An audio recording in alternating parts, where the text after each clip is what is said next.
your candidacy is sufficiently unlikely so that there's no reason for you to do things in a conventional manner, because conventionally you should just lose. You're not well enough known, right? And you don't have enough of a political apparatus. I don't have a machine, but you know.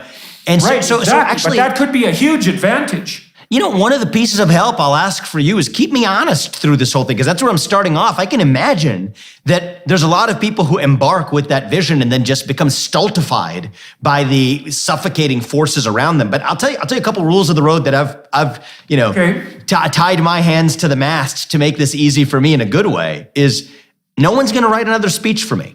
In fact, even when I give speeches, I don't write my own speeches. I just say what's on my mind. I don't use a teleprompter. In fact, I haven't said this yet. A fun little challenge I was thinking about issuing to the entire Republican field, maybe I'll just do it right now, is don't have anyone write your speeches and don't use a teleprompter. I'll make that commitment. Why doesn't the whole field make that commitment? No teleprompter, speak from the heart, get it out there. And you know, one of the things that we're gonna do is, I've learned pretty early on, what you're supposed to do if you're running for president is you get trained behind closed doors. And then people train you and prep you with their talking points. And you come on, put on this nice suit and tie, and then you project to the world how much you know about words and terms that you just learned 10 minutes ago. Why that? Instead, actually, what I've said is, and I think we're actually gonna do this, I mean, over the objections of good advice, is all of my policy briefings, all of my education. I mean, there's a lot that anybody, myself included, for sure, is gonna have to learn to be an effective president of the United States. That's a big part of the next year and a half. And I am I'm not running to make a point. I'm running because I believe seeing this all the way through is the ticket to drive maximal positive change. That's gonna require a lot of learning.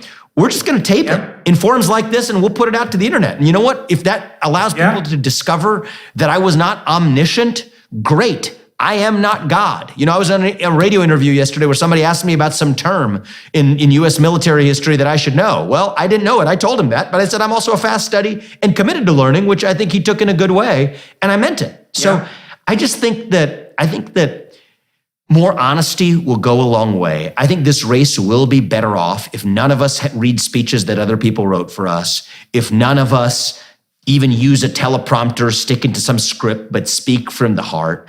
That's what I'm committed to doing. I hope that keeps me honest. I have a lot to learn. And not only am I going to learn it, we'll open source it. Everybody can learn along with me. That's one of the ways we're going to do this thing starting about next month. Yeah.